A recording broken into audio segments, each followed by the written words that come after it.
पक्षप्रवेश आणि कुठेतरी काँग्रेस ही गतवैभव महाराष्ट्रामध्ये प्राप्त करून याचं सूचकाच्या स्वरूपाचे सर्व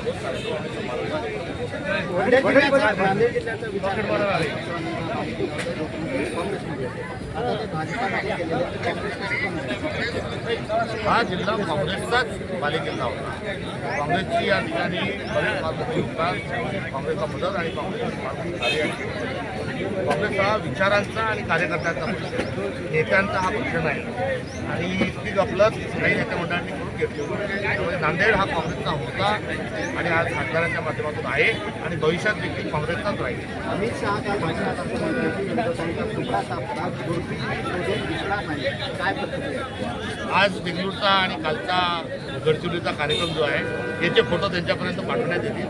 एवढे विशाल लोकोत्सवासाठी जे कार्यक्रम होतात त्या अनुषंगानं त्यांना देगलूरच्या जनतेने दिलेली एक चपराक आहे आणि स्थानिक स्वराज्य संस्थेत त्यांचे दात त्यांच्याच मनात गेल्याशिवाय राहणार.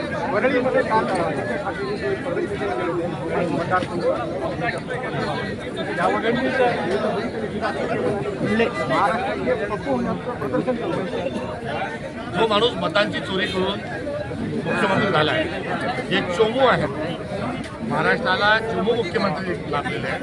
चोमू म्हणजे काय? चोर मुख्यमंत्री. त्यामुळे स्वतः चोमू असणारा माणूस अशा प्रकारचे चीप डोक्यात नसल्यासारखे चीप वक्तव्य ते करत आहेत. 4 वाजेपर्यंत वाट पाहणार नाही.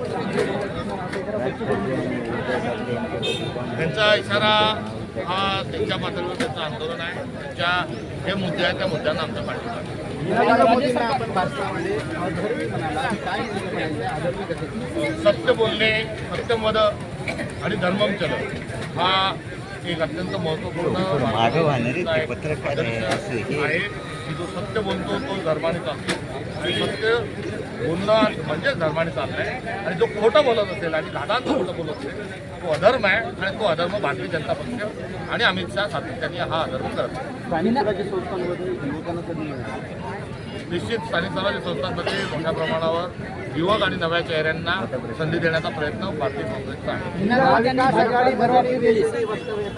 स्वबळावर लढू. आता सध्या काय परिस्थिती आहे? महाविकास आघाडी एकत्र आहे का? नाही, याच्यामध्ये महाविकास आघाडी 2021चा संपत झाली, 2024 येताना इंडिया आणि त्यासाठी काँग्रेस पक्षाची भूमिका आहे की आपल्याला ज्ञात आहे की स्थानिक स्वराज्य संस्थेमध्ये स्थानिक ऐकून आल्या ना आघाडी करण्याची टेन्शन घ्यायला महाराष्ट्रात पुढची आघाडी आम्ही करणार नाही. त्यामुळे त्या ठिकाणी जशी जशी परिस्थिती असेल त्यानुसार या निवडणुका होतात.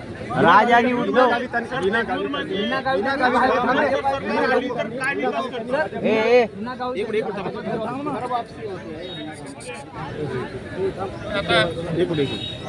त्यांचे वडील जे आहेत तेही मंत्री होते, त्याही जे आहेत त्या मागच्या काळामध्ये खासदार होता. त्यांची घर वापसी आहे, घरातून का गेल्या वापस का येतात आहे आणि त्याच्या आधी त्या कोणत्या घरात होत्या, हा सर्व जो भाग आहे यावर काही भाष्य केलेलं पाहिजे. भूमिका होती आपली तुम्ही ते कळवलं पण मनसेकडून अद्यापपर्यंत कुठल्याही आघाडीचा प्रस्ताव हा काँग्रेसकडे आलेला नाही. त्यामुळे त्यांच्यासोबत काही आघाडीचा कुठलाही प्रश्न 11,000 कोटीची घोषणा केली मागच्या वेळेस त्यांनी केलेली 3,500ची जी घोषणा होती 35 लाखाची, त्या घोषणेचंच काय होत आहे हे आपण बघतोय. तशीच ही 11,000ची घोषणा तशीच तशी आहे. गाडीकडे चला.